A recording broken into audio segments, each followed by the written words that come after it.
Hi friends, வாங்க மக்களே. இன்றைக்கி நம்ம யூடியூப் சேனல் என்ன வீடியோ பார்க்குறோம் பார்த்தீங்கன்னாக்கா, பொது சுகாதாரம் மற்றும் நோய் தடுப்பு மருத்துவத்துறை மாவட்ட நலவாழ்வு சங்கத்தில் பார்த்தீங்கன்னா உங்களுக்கு வந்து வேகன்சி அனௌன்ஸ் பண்ணியிருக்காங்க.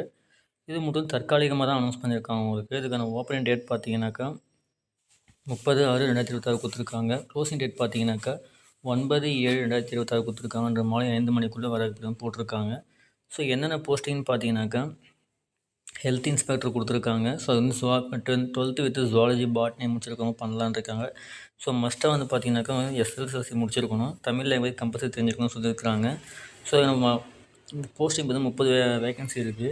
40 வயசுக்குள்ளவங்க கண்டிப்பாக அப்ளை பண்ணலாம். சம்பளம் பார்த்தீங்கன்னா 17,500 சொல்லியிருக்காங்க. மிட் லெவல் ஹெல்த் ப்ரொவைடர் கொடுத்துருக்காங்க. இது வந்து ஜிஎன்எம் பிஎஸ்சி நர்சிங் முடிச்சவங்க கண்டிப்பாக அப்ளை பண்ணலாம். 3 வேகன்சி இருக்குது. 40 வயசுக்குள்ளவங்க கண்டிப்பாக அப்ளை பண்ணலாம். சம்பளம் பார்த்தீங்கன்னா 21,000 சம்பளம் சொல்லியிருக்காங்க. ஸ்டாஃப் நர்ஸ் கொடுத்துருக்காங்க, நர்ஸுங்களுக்கு கொடுத்துருக்காங்க. ஜிஎன்எம் பிஎஸ்சி நர்சிங் பார்த்தீங்கன்னா கண்டிப்பாக அப்ளை பண்ணலாம். 3 வேகன்சி இருக்குது. 40 வயசுக்குள்ளவங்க கண்டிப்பாக அப்ளை பண்ணலாம். 21,000 சம்பளம் சொல்லியிருக்காங்க. நெக்ஸ்ட்டு பார்த்தீங்கன்னா யூஎன்எம் கொடுத்துருக்காங்க. யூஎன்எம் தான் அதே சேம் ஏஎன்எம் படிச்சிருக்கலாம், நீங்கள் நர்சிங் முடிச்சிருக்கலாம். ஸோ நெக்ஸ்ட்டு பார்த்தீங்கன்னாக்கா எஸ்எஸ்எல்சி ஃபீமேல் வந்து கண்டிப்பாக முடிச்சிருக்கலாம். நர்சிங் முடிச்சிருந்தா ஓரளவுக்கு உங்களுக்கு வேகன்சிஸ் கம்பல்சரி இது பண்ணுவாங்க உங்களுக்கு. ஸோ 9 வேகன்சி இருக்குது. ஸோ 40 வயசுக்குள்ளவங்க கண்டிப்பாக அப்ளை பண்ணலாம். 17,500 சம்பளம் சொல்லியிருக்காங்க உங்களுக்கு. அது நெக்ஸ்ட்டு பார்த்தீங்கன்னாக்கா பிசியாசிஸ்ட் சோஷியல் ஒர்க்கும் கொடுத்துருக்காங்க.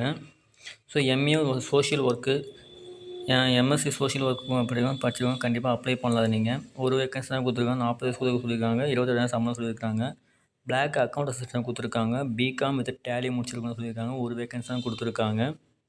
ஸோ 40 வயசுக்குள்ள கண்டிப்பாக அப்ளை பண்ணலாம். 19,000 சம்பளம் சொல்லியிருக்காங்க. டேட்டா என்ட்ரி ஆப்ரேட்டர் கொடுத்துருக்காங்க. Computer guided, computer graduate and any graduate கண்டிப்பாக அப்ளை பண்ணலாம். டிப்ளமோ இன் கம்ப்யூட்டர் முடிச்சுக்கணும் கண்டிப்பாக அப்ளை பண்ணலாம். 4 வேகன்சி இருக்குது. 40 வயசுக்குள்ளே கண்டிப்பாக இருக்கணும். 40 வயசு அதிகமாக போகக்கூடாது இதில்.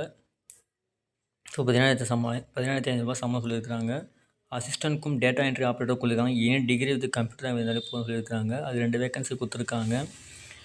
ஸோ அதுக்கும் 40 வயசு சொல்லியிருக்காங்க சொல்லியிருக்காங்க. 15,000 சம்பளம் சொல்லியிருக்காங்க. ஆஃபீஸ் அசிஸ்டன்ட் கொடுத்துருக்காங்க. 10வது முடிச்சிருந்தாலே போதும். ஒரு வேகன்சி கொடுத்துருக்காங்க. 40 வயசுக்குள்ள சொல்லியிருக்காங்க. 10,000 சம்பளம் சொல்லியிருக்காங்க. எம்எம்ஏன்னு சொல்லி ஒரு கிளீனிங் பொசிஷன் கொடுத்துருக்காங்க. 8வது பாஸ் பண்ணி தான் போதும் சொல்லியிருக்காங்க.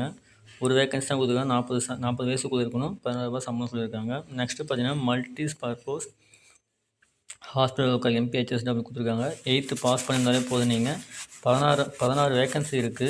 40 வயசு கட்ட கம்பல்சரி இருக்கணும். 16,000 சம்பளம் சொல்லியிருக்காங்க. அது இன்னொரு நிபந்தனை கொடுத்துருக்காங்க பாருங்கள் ஃப்ரெண்ட்ஸ். அதில் உங்களுக்கு இந்த பதவி மட்டும் தற்காலிக முறை எந்த ஒரு பணிநிலம் பண்ண வராங்க இதை கொடுத்துருக்காங்க. இல்லை 11 மாத ஒப்பந்த பேரில் அவங்க வந்து எடுப்பாங்க. ஸோ வந்து யாரும் தற்காலிகமாக வேலை இல்லாமல் இருக்கீங்களோ கண்டிப்பாக அவங்க வந்து யூஸ் பண்ணிக்கலாம். ஸோ அதுக்கு நான் ஃபார்ம் வந்து வெப்சைட் கொடுத்துருக்காங்க. நீங்கள் வெப்சைட் டிஸ்கிரிப்ஷனில் கொடுக்குறேன். ஸோ அதை போய் நீங்கள் ஃபார்ம் டவுன்லோட் பண்ணிவிட்டு அதை நீங்கள் ஃபில் பண்ணி கொடுத்துருக்காங்க பாருங்கள். விண்ணப்பம் அனுப்ப வேண்டிய முகவரி இந்த விண்ணப்பம் அனுப்ப வேண்டிய முகவரி வந்து நீங்கள் டைப் பண்ணி என்ட்ரி பண்ணி நீங்கள் ஸ்பீட் போஸ்ட்டில் பண்ணாலும் சரி, இல்லை மெயில் பண்ணாலும் சரி கூறியிருக்காங்க. ஸோ அதுக்கு தகுந்த மாதிரி நீங்கள் பண்ணிவிடுங்க. 9/7 நீங்கள் பண்ணணும். பண்ணிங்கனாக்கா அதுக்கான பர்பஸ்னால் உங்களுக்கு இன்டர்வியூ எடுக்கிறாங்களோ நேரடி கூப்பிட்றாங்க சொல்லிட்டு கூப்பிட்டு உங்களுக்கு கண்டிப்பாக போஸ்டிங் ப்ரொவைட் பண்ணுவாங்க உங்களுக்கு. சரிங்களா? ஸோ யாரெல்லாம் இந்த வீடியோ பிடிச்சிருக்கோ லைக் பண்ணுங்கள், ஷேர் பண்ணுங்கள். ஸோ இதான் இன்ஃபர்மேஷன் கொடுத்துருக்காங்க. ஸோ உங்களுக்கு யூஸ் ஆகும், ஃப்ரெண்ட்ஸ் அண்ட் ஃபேமிலிக்கு யாருன்னா யூஸ் ஆகும். ஸோ அவங்களுக்கு ஷேர் பண்ணுங்கள். Thank you friends.